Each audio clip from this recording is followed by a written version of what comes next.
This was to have been a glorious opening to a new NASCAR season. It's not. I'm tired of losing my friends and my friends getting hurt. I don't know about you guys. We wanted to get 93 behind us because of the tragedy we saw in 93. Let's get to 94, get a fresh start, and we don't even get started, and already another tragedy. I hope you got a lot of consideration for other competitors instead of a lot of balls and no brains. For the first time, they'll be following a rookie stripe to the green flag in the Daytona 500. These cars just don't drive down the straightaways and flip upside down by themselves. They just don't spin out by themselves. They just don't go flying through the grass by themselves. That happens because we hit people. We run into each other. Hoosier Tire has once again thrown its hat into the ring, and it's given them another choice to decide whether to go with Hoosier or Goodyear. The hardest part, number one, is figure out if there's a problem, what the problem is, and then figure out what you can do to solve it. Please respect each other. We can do that. There's no problem with that. We had a reality check this week, with a couple guys, and it's the first race here, we got to use our heads. It's a bad deal. I can't nobody change it. I think everybody's got more concern for this race than they've had in a long time. And I think I even go out on a limb and say that I think every damn body in this room is running a little bit scared. So use your damn heads, please.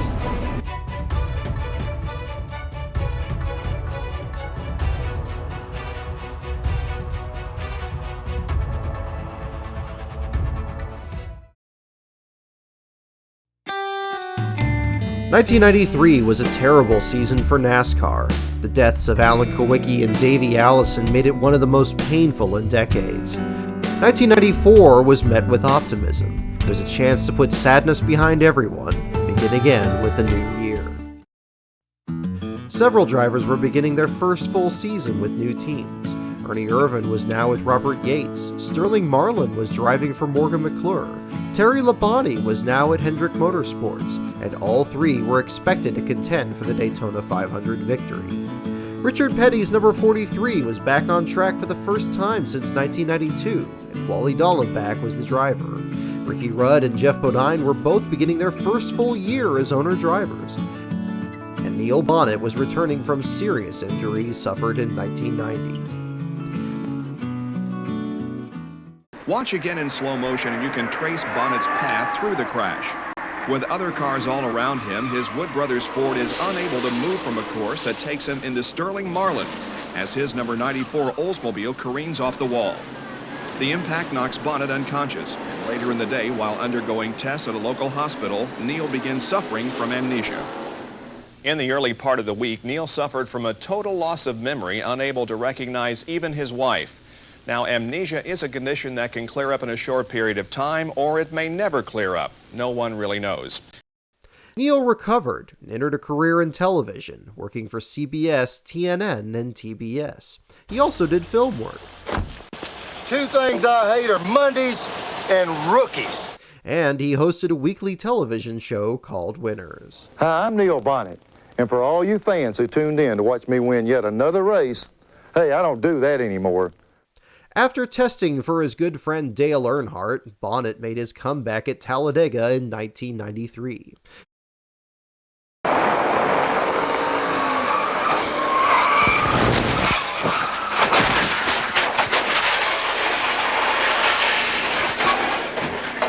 Neil was uninjured in a violent flip and returned to the broadcast booth to call the rest of the race. And Neil Bonnett has swapped the race seat for a seat up here again. Boy, am I glad to see you. Yeah, Ken, I tell you what, I wanted to make sure nobody gave my job away up here. It's a heck of a way to do it. In October 1993, Neil accepted a deal with James Finch to run a 6-race Winston Cup schedule in 1994. Dale Earnhardt's Busch Series crew would build and service the cars, led by crew chief Tony Uri Sr. Despite lingering concerns for his injury, Neil was excited to challenge for the Daytona 500 in what would be his 16th try.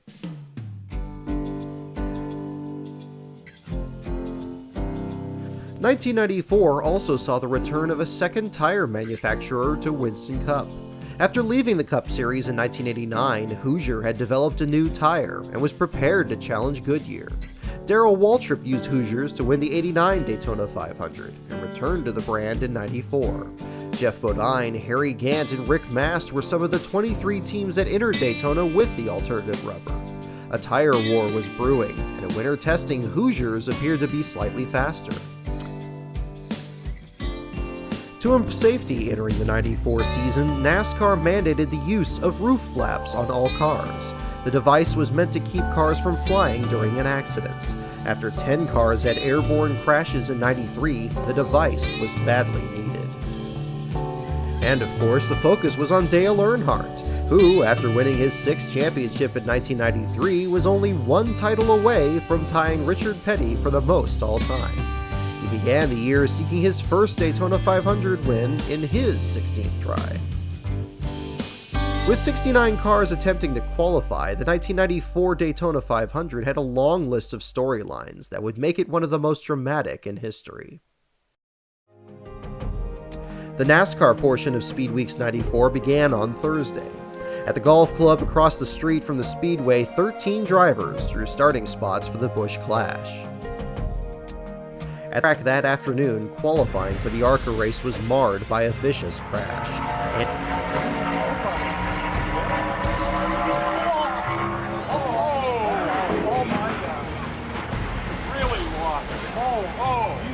Andy Farr impacts the wall coming out of turn number 4. Andy Farr lost control in turn 4 and hit the wall head-on. The tremendous impact broke the concrete wall and all remaining track activity was canceled for the day. Farr was hospitalized with a broken sternum and a bruised heart.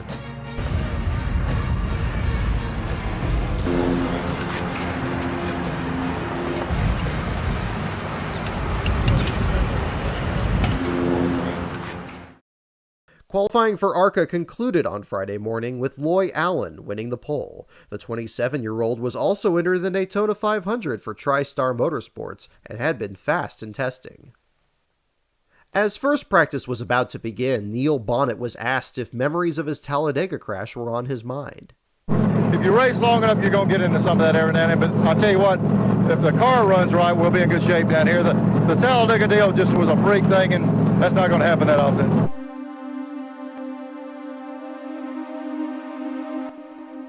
First practice for the Daytona 500 began at noon. Early in the session, Rick Mast lost a drive shaft, and Sterling Marlin was thought to have been leaking oil. The session was stopped to check the surface before restarting. Speedweeks got off to a sad start this year. The loss of Neil Bonnett in a practice accident here on Friday afternoon. Bobby, was unbelievable. We wanted to get 93 behind us because of the tragedy we saw in 93. Let's get to 94, get a fresh start. And we don't even get started, and already another tragedy. After an investigation that afternoon, NASCAR stated the cause of the accident was driver error. Neil's outraged competitors insisted Bonnett was too experienced for the wreck to be his fault. NASCAR retracted their statement, and Bonnett's wreck went unexplained. In a practice day marred by tragedy, Ernie Irvan was fastest, followed by rookie Loy Allen. ESPN welcomes you live to Daytona International Speedway for qualifications on this Busch Pole Day. For the first time in 5 years, the NASCAR Winston Cup teams have another variable added to their already crowded equation. Hoosier Tire has once again thrown its hat into the ring, and it's given them another choice to decide whether to go with Hoosier or Goodyear. Now, last month in winter testing here at Daytona, the Hoosier teams were consistently faster than most of the teams on Goodyears. So, with a third of the field on Hoosiers today, the next 90 minutes will settle the first battle of Tire Wars 94. Ever see the time to beat? 189.901. He did it. He's on the pole, at least for the moment. Well, Loy Allen, a rookie contender on the Winston Cup circuit this year. You're on the pole for Sunday's ARCA race, and this morning you had a really fast car. How do you feel about your chances in qualifying today? I think yesterday's run, we learned a lot from running the ARCA car, and I think it just gave the team a lot of confidence going into today's run. We ran some this morning, and the car seemed to be doing well, and we're hoping to just be able to make the race and see how things turn out today. See what it is out of turn 4. 187.8 is the fastest there. 189.3. He's going to do it. He seems to be picking up speed every turn of the wheel. Let's see, 189.9. 190.158, the first driver in the 190s today. And at the moment, Loy Allen, a rookie, has the pole position for the running of the 500. Earnhardt, can he do it? Here he comes. Down to the line, checkered flag waves, and Earnhardt did not do it, although he did get into the 190 range, 190.0. It is Loy Allen Jr. who has captured the pole position for this year's running of the Daytona 500. This is the kind of race our friend Neil loved best. Take the fastest qualifiers of the whole season. Give them their starting spots out of a hat, line them up, drop the flag, and let's go. This race is a little different. They'll run 10 green flag laps. Cautions won't count. Then throw a halftime yellow flag. The cars can come to pit road and be serviced, and the leader at halftime gets a check for $25,000. They will invert the field. The driver who is last at halftime will restart first, and the guy with the $25,000 check goes all the way to the back. And they'll run another 10 green flag laps. First guy to the checkered flag gets another $45,000 and the glory that goes with it. Pace car is in, and we're ready to go racing to Big D. On the break, Schrader gets the jump. Schrader in front. But Earnhardt wants to lead. He's to the inside, and Mark Martin comes low with him. Gives him a little help. Back up over 190 miles per hour. Earnhardt, the master, the six-time Winston Cup champion, challenged by California's Ernie Irvan. Halfway, shown on the field.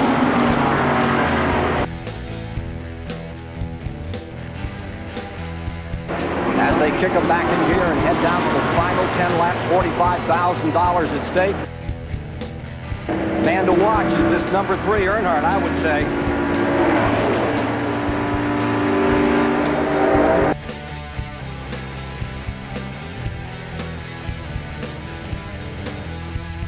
There's Earnhardt going up on the outside. Jeff Gordon in the multicolored number 24 coming with him up on the outside.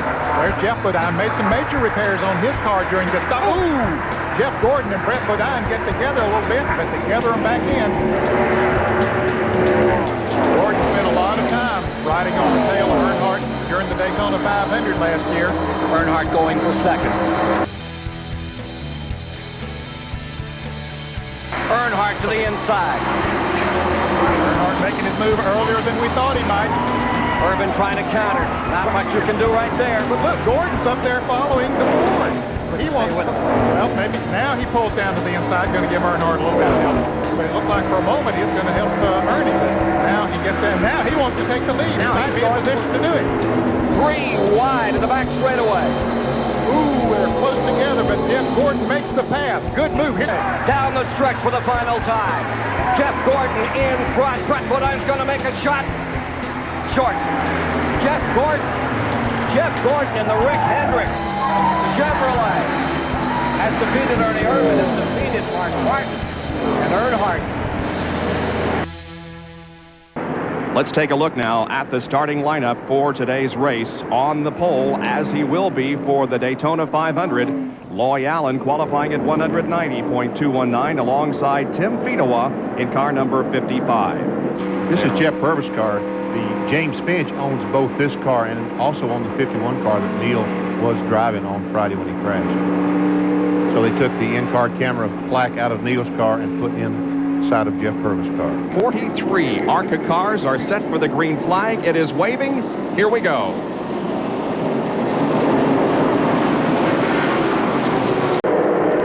Here comes Purvis on the inside, coming off turn 2, 3 abreast, trying to take the lead from Loy Allen, and does it. Oh, and we have a spin. It is Burchett, I believe. Yep. Ooh, and another car clips him down on the inside. Another car spins down the backstretch. Some of the crews who wanted to make an adjustment will now have an opportunity as caution is being shown once again here at Daytona. Well, with a couple of cars involved in what appears to be a major incident here. The number 64 machine, Michael Dokken, is involved. Yeah, it is Mark Thompson. There's the 66. It is Mark Thompson. And the safety crews are right there. And, of course, our prayers are going to be with Mark Thompson as he is loaded onto you can see the hand movement from Mark. So that is very good news. In fact, folding his arm. Yeah, that is a very, very good sign. Oh, crash! We have a crash under caution in turn 4. What in the world is going on? Purvis is involved. Steele is involved. Loy Allen. Venturini is involved. Something happened to that car. It's Loy Allen? Just shot up into the wall, back down across, collects Tim Steele. Venturini goes up, hits the wall. Here they come off of the banking of turn number 4 onto the tri-oval. Tim Steele looking to the inside, now the outside, trying everything he can to take the win from Mike Wallace, but he can't do it. Wallace wins.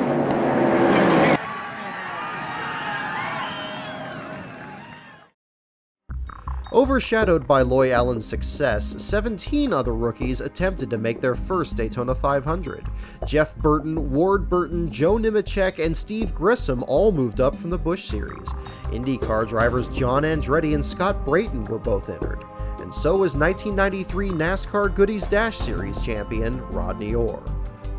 Rodney Orr's path to the Daytona 500 was different than most. He was a champion motocross racer who won events at Daytona International Speedway on 2 wheels. He came to NASCAR in 1991, looking to avoid the injuries that came with motorcycle racing. To help Rodney, the residents of his Robbinsville, North Carolina hometown collected donations for him in a local gas station to help with his racing expenses. He became a hero in the small town of about 700. Orr won the 1993 Dash Series Championship, decided to run a part-time Winston Cup schedule in 1994. Driving an old Davey Allison car with an Ernie Elliott engine, he attracted a lot of attention by posting the 7th fastest speed in winter testing. Orr made his first practice laps late Sunday. The car handled much worse than it did in testing. In a windy 9 a.m. practice session on Monday morning, the second fatality in 4 days occurred.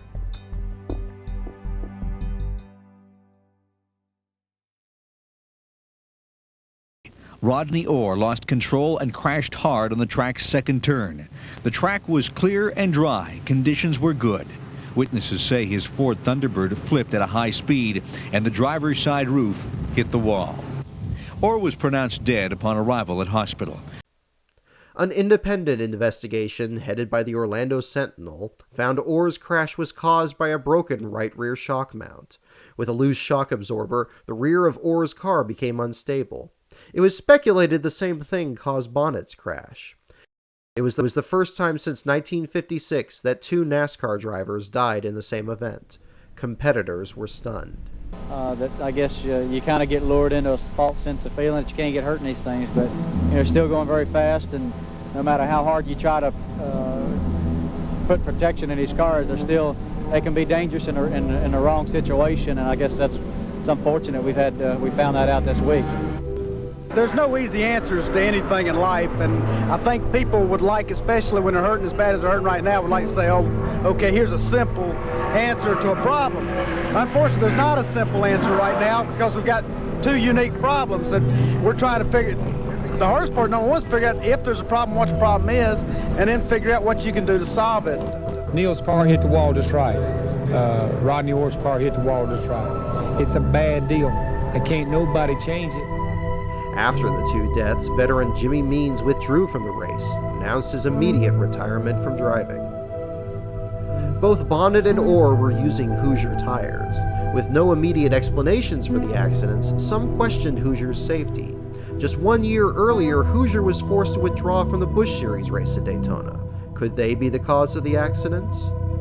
Drivers in the brand defended the tires. To calm concerns, Hoosier's president Bob Newton released all drivers from their tire contracts. Very few teams switched to Goodyear before the Twin 125s.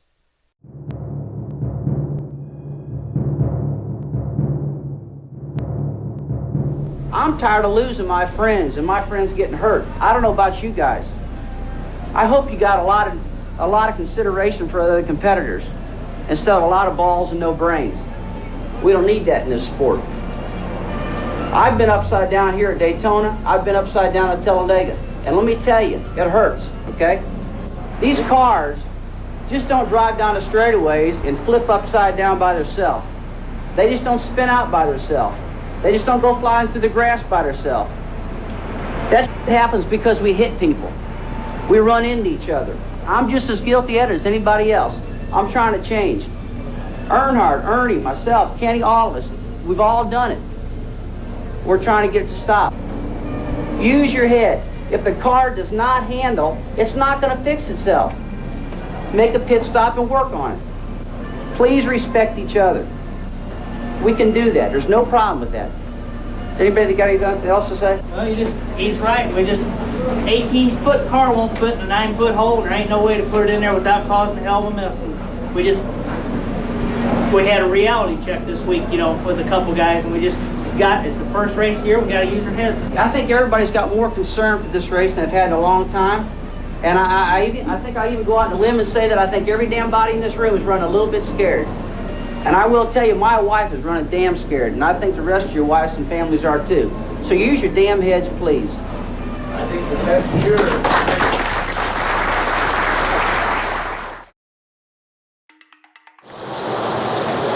Rookie Loy Allen, first freshman to ever sit on the pole. Gets him underway under green and pulls out in front. And here comes Ernie Irvan up on the outside around Loy Allen as they come through turn 4 for the first time. Whoa, car out of control. That is Richie Petty. Trying to get it back, just misses the wall and slides back into the grass. In trouble on pit road is Jeff Bodine. Third tire change of this race for Jeff Bodine. The tires are all up and the wear looks pretty even. But Bodine, who had already gone to the tail of the field, made a chassis adjustment and gone back out, is fitting his third set of tires in this brief event. Wow. And there's a spin over off turn 2. Got a problem with car number 47 at Stanbridge.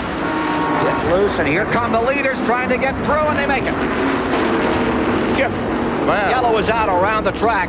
Second group of cars just coming out. And here's a spin here on the front straightaway. Car breaking away, getting into the wet. It's car number 74. That's the car of Terry Teague. Stanbridge spinning car. He is stopped right in the middle of the racetrack. Ernie Irvan had to go high because a lap car went down low. They come back to the line. It's Ernie Irvan for first. Wallace, Martin. Pace car is in. Sterling Marlin up there on the outside of that number 4. New colors for him. Looking to change his luck after all those bridesmaid rolls. Darrell Waltrip starting from the 3rd spot. He's won 5 125 milers. Tire battle out here. Goodyear versus Hoosier. Waltrip on those Hoosiers. There's the Goodyear. And in trouble. We got trouble going into the first turn. Several cars tangled. Number 90, Bobby Hillen's car badly battered. The 95 of Jeremy Mayfield wrecked. Ward Burton comes up. Buddy Baker is crashed hard out there. I think what caused all of that, Dale Jarrett's car didn't take off, and they were scrambling trying to move around him in the middle of the pack. And they began to get together. Jarrett's car is still not up to speed. Seeking his 7th 125-mile qualifying victory, 5th in a row. Marlin trying to take it away as they come down off the corner. Here comes Sterling Marlin to the inside, down to the line. It's going to be Earnhardt. Thank the Lord for a good, safe day, even though it was a little rainy at first, but everybody got through both these races, and nobody got hurt. So, it's been a little controversy about what's been going on with the tires and everything, so maybe everybody got everything sorted out today, and we go in at 500 and race hard and everybody be happy. So. After the qualifying races ended, every team on Hoosier tires switched to Goodyear.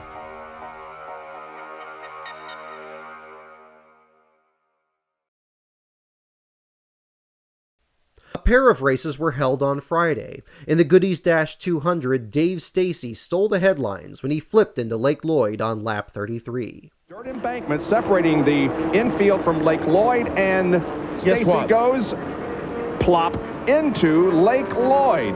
Mike Swaim won the event. Driving a car Rodney Orr was supposed to race, Robert Huffman finished second. 12 of the best the sport has to offer, ready to race in the International Race of Champions. Now Mark Martin makes his move to the inside. Al Unser Jr. is down there to help. Earnhardt is on the high side all alone. Little Al wasn't there quite fast enough to help with Mark Martin. He could have gone by to second place, but they're going to try to leave Mark squeezed back in. They were going to try to leave him out by himself. Didn't work, but now look at Al getting up. Earnhardt with Al Unser Jr. making a move to the inside now, but Earnhardt squeezes it all the way down on the apron. Earnhardt takes it, followed by Unser Jr. and Dale Jarrett. But we all know what has happened over in the Winston Cup garage. All the Hoosier teams have switched over to Goodyear for the Daytona 500. And some of the Goodyear drivers in the Busch Series expressed some concern about the Hoosier drivers that they may have the same problem in today's race. But we don't expect it to happen. That's because this tire is somewhat differently constructed than the Hoosiers' Winston Cup tire. It's also a softer compound. First three. Oh, we have a spin up in turn number 2. Car up into the wall. He pins someone else against the wall. And now another car becomes involved. Another car spun. And others hit the brakes and slide to a stop. We're still crashing. Our leader is coming in this time. Michael Waltrip's going to follow him right down pit road. Earnhardt. Oh, there's a spin. Oh, car in the wall. It looks like Bobby Labonte. Meanwhile, here we come. White flag. 1 lap to go. Labonte takes it. Can Earnhardt win his 5th consecutive Goodies 300? He's in second place at the moment behind Terry Labonte. Here they come. If Earnhardt is going to make his move, he'll have to do it soon. He goes to the inside. Now he looks to the outside. He cannot make a move as Labonte will not let the groove open up. Now Earnhardt goes to the inside of Terry, and he's going to pass him. Man, oh man. And Dale Earnhardt is going to do it. He's going to win his 5th consecutive Goodies 500. There's the checkered flag. Earnhardt has won it again. This old race car keeps doing it. Tony Urey and Spenny Clendon and all the boys that have done the engine and chassis stuff, they just did a super job. And I got to hand it to Robert G. He helped us with the body some this winter and helped the car tremendously. And Neil Bonnett helped us in testing. You know, he was with us all day long in the race and our hearts. And you mentioned the fact that all the thoughts were with Neil Bonnett, and of course you've got a couple of guardian angels now looking down. Neil Bonnett from above and your dad, Ralph Earnhardt. Could this be the year? Could this be the omen? You came from nowhere to win this one today. I don't know. Your luck's with you, And the folks, you know, are dear to our hearts, or we've lost and are there, and maybe they're helping us out. And I know we pulling for them, the families, and you know, it's just an emotional thing, and you don't think about it much, but you know they're there with you in their hearts. Heading into the 500, one name was by far the favorite. I don't think anyone would be too upset if Dale Earnhardt finally won the Daytona 500. The law of averages tells me that Dale Earnhardt's absolutely got to win this Daytona 500. Well, I think Earnhardt's finally going to win it. If he doesn't, Ernie Irvan. I'm going to go with Earnhardt. It's almost unanimous.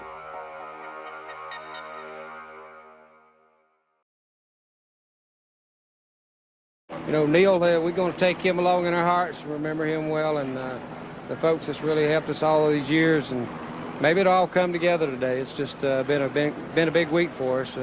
Maybe we can do it today. Well, there you have it, Ken. A thirst for victory tinged with a lot of sadness today here at Daytona.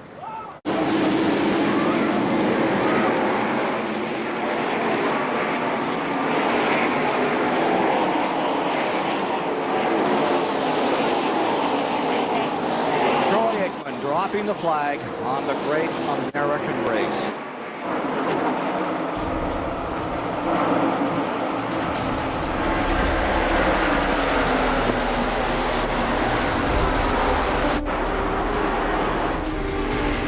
With Jeff Gordon.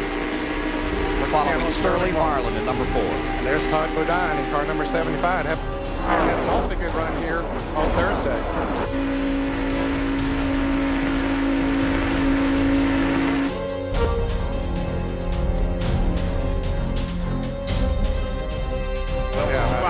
But I said Ricky's going to lead, but is he going to lead the left to get the 5 bonus points? No, Earnhardt's going to double it up. Earnhardt's going to take it back. Yep.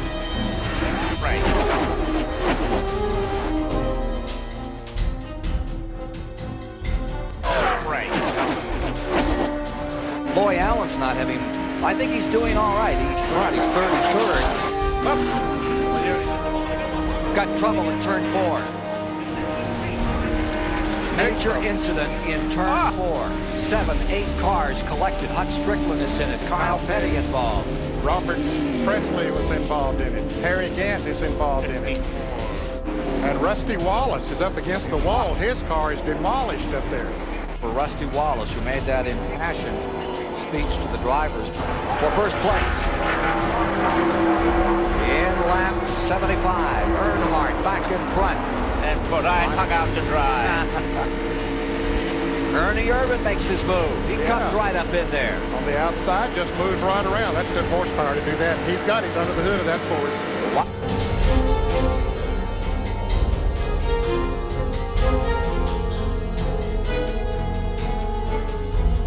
Bodine down on the inside, Jeff Gordon up on the outside, and you see they touch right there, and it sends Todd Bodine spinning the wrong way. You see other cars coming through. Jimmy Spencer there in the car number 27 gets hit, and there's Brett Bodine coming in, nowhere to go. There's Ted Musgrave in the car number 16, Michael Walters spinning around in the yellow number 30.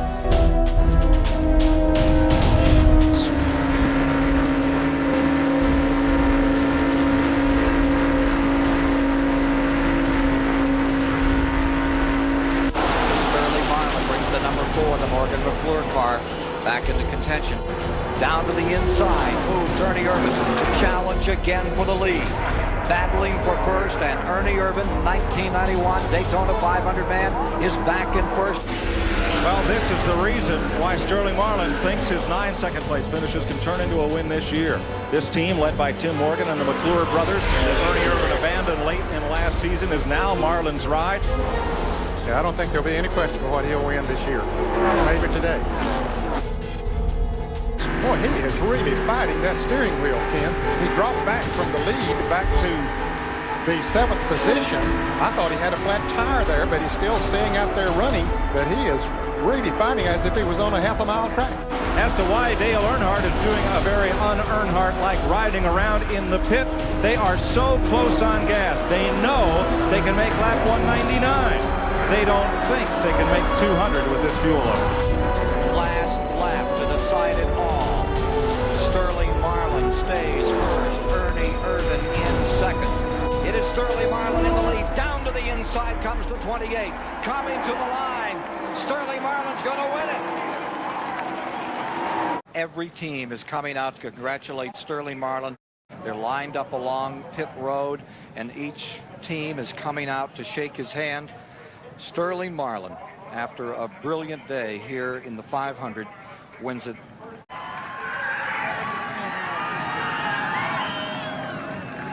Well, I knew if I ever got with a good race team, and I tell you, these boys worked awful hard all winter, and we come down here to win it. And I knew when I left the house we was going to win the race, and wasn't looking too good early, but they done a heck of a job getting the car adjusted, and man, I love them. Thank Kodak, Dale Cole, Remy, everybody. I love it. Can you believe you're here? No, not really. I'm like to pace myself. After 279 races, Sterling Marlin got to victory lane. 18 years after making his Cup debut, Marlin broke the record for most starts before his first win. 1994 remains the last time that over 65 cars attempted to qualify for the Daytona 500. And after a grueling 11 days in Florida, almost all of them were glad to move on from the toughest Speedweeks.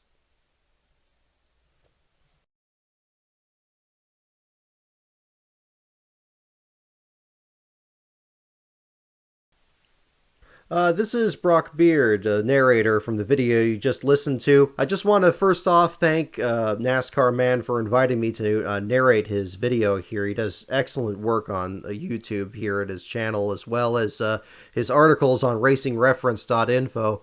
Speedweeks 94, just on a personal note, was, a tremendous moment that I can remember just like it was yesterday. I remember growing up watching Neil Bonnett's show Winners, and I actually didn't know about his driving career until his attempted return in the country time car there, and tragically it went the way it did. And to lose Rodney Orr at the same time, I mean, this is a competitor that I hadn't really heard that much about back then, and I believe a lot of others haven't either. The tragedy of losing both a longtime veteran that had been such a successful successful broadcaster as well as a successful competitor, somebody attempting to return back to the series, as well as to lose a young upstart that was working his way through the ranks, was just beyond imagination. Certainly brings memories of, for example, what happened at Imola for Formula One later on that year, losing Roland Ratzenberger and Ayrton Senna.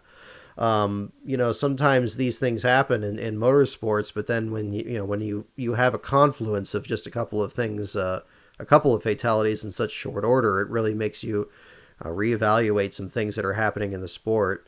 And as you heard from the video, I mean, this was at a time where you had a lot of different team changes, and the sport was really growing by leaps and bounds. And you had this transition between, the old guard and the newcomers coming in, and you had a lot of new money coming in that was giving you really huge entry lists like this. This was a time where a lot of these big name teams were being sent home regularly. I mean, Harry Gant doing his final season that year. He missed a number of, I know he missed at least one race that year at Martinsville.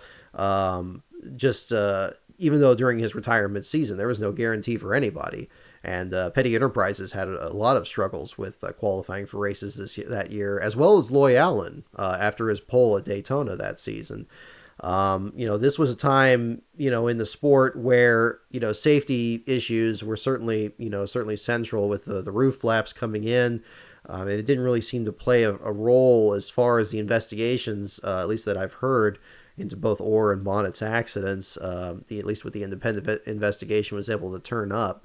But these were very very different times, but also instrumental in leading the sport to where it is today. And that was just it was interesting, remembering that time period and remembering what happened. And on top of this, it's easy to forget this is also the same year that Ernie Irvan had his terrible injury at Michigan, and that had ultimately curtailed his career even after his return. So, I want to thank NASCAR Man for allowing me to participate in this project and to kind of remember a part of history that perhaps isn't recalled as often as other moments of the sport's history, but it's no less critical that we lose these different competitors along the way, and it's important to understand the lessons to be learned from it, as well as the moments that led up to it, in hopes that events such as Speedweeks '94 never do happen again.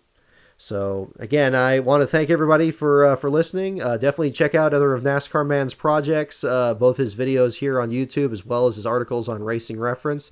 If you're interested in any of my stuff as well, definitely check out my website lastcar.info, as well as my book JD: The Life and Death of a Forgotten NASCAR Legend, which is a biography on the late JD McDuffie, another tragic weekend in the sport's history back in August of '91. And like this video, it also puts it in greater context and really helps you understand the history of the sport from that time period as well. So if you're interested in that, definitely appreciate it. You can also check out my Patreon at patreon.com/LastCarOnBrock. We got some bonus content on there. And other than that, thank you for tuning in, and stay tuned for more content.